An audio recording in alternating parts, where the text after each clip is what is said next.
ఇక తెలంగాణ ప్రజల మీద ఇప్పుడు మన కళ్ళ ముందు జరుగుతున్న అతిపెద్ద మోసం ఏంటయ్యా అంటే integrated young India residential schools.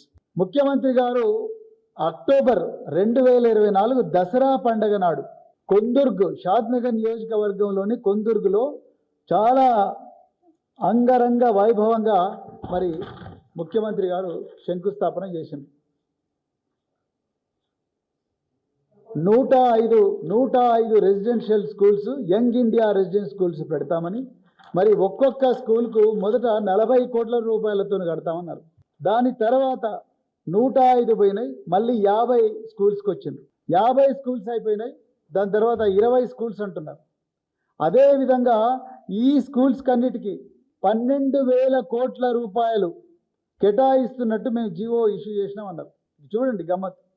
అదేవిధంగా ఒక్కొక్క ఇంటిగ్రేటెడ్ స్కూల్కు ముందు 50 కోట్లు అన్నారు. సడన్గా 2025వ సంవత్సరంలో ఒక్కొక్క ఇంటిగ్రేటెడ్